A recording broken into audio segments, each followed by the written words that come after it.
ከምትሰሙት ነገር ተጠበቁ የዛሬ ምክሬ ነው። ስፔሻሊ ያገባችሁ ሴቶች ወይም ደግሞ ልታገቡ እቅድ ላይ ያላችሁ እህቶች ከምትሰሙት ነገር ተጠበቁ። ምክንያቱም የምንሰማው ነገር ሁሉ ጊዜ እኛን ይቆጣጠረናል። ለምሳሌ አንድ ፊልም ልናይ እንችላለን ወይ ደግሞ የሆነ ታሪክ ልንሰማ እንችላለን። ያ የሰማነው ነገር ወይ ያሳዝነናል ወይ ደስ ያሰኘናል። ከፊልሙ በኋላ ፊልሙን እያየን ልናለቅስ እንችላለን። የሆነ ታሪክ እየሰማን ልናለቅስ እንችላለን፣ ውስጣችን ስለምናስገባው ማለት ነው። በጣም በሚገርም ሁኔታ በጆሮአችን የሚገባው ነገር ህይወታችንን ይቆጣጠረዋል። ማይሆን ሪሌሽንሺፕ ላይ ያለ ታሪክ እንሰማለን፣ ማይሆን ትዳር ውስጥ ያለ ታሪክ እንሰማለን። ያንን ነገር አምጥተን ወደኛ ህይወት ከኛ ጋር እናነጻጽረዋለን በማናቀው ሁኔታ ማለት ነው። ከዛ በኋላ በሰላም ያለውን ትዳራችንን በሰላም ያለውን ሪሌሽንሺፓችንን ሳናቀው የአንዲት ጠብታ ቧንቧ ስር ያለ ድንጋይ አይታወቅም። እንደዚህ በአንድ ጊዜ ፈንክታችሁት በአንድ ጊዜ እንዲፈልጣችሁት አይደለም የሚጎረጉደው። በአንዲት ድሮፕ ነው ጠብ ጠብ ውሃ ከተዘጋሽ በኋላ ያለች ጠብታ ነች ጠብ እያለች የምታጎረጉደው። ምናልባት ዛሬ አንዲት ድሮፕ ይሆናል በእኛ ውስጥ የተጨመረችው።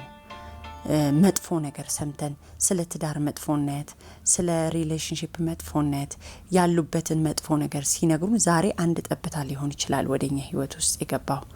ውሎ ሲያድር እኛ ህይወት ውስጥ ያ ነገር ሲሰራ እኛ ስናደርገው ስንተገብረው እናየዋለን። ትዳራችን ላይ ስጋት እንዲኖረን ያደርገናል።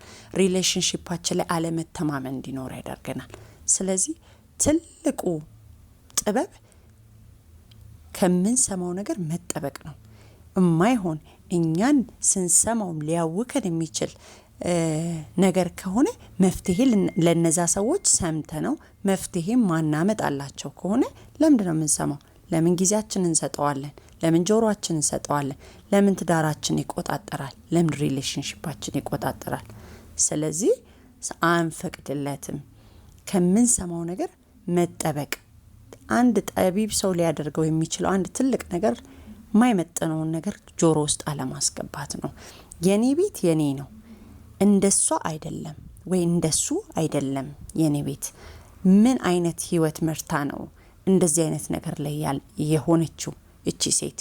አናቅም። ምን አይነት ካራክተር ነበራት እዛ ትዳር ውስጥ? አናቅም።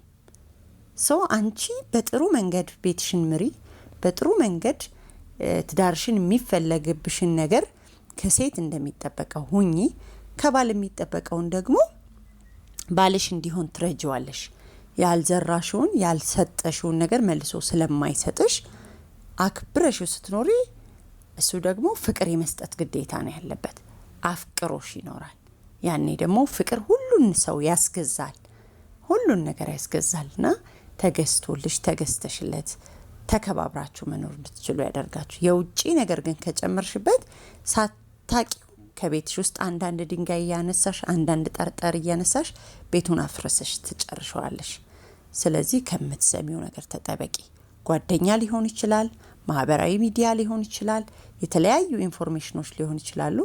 ከምንሰማው ነገር መጠበቅ ትልቅ ጥበብ ነው። አመሰግናለሁ።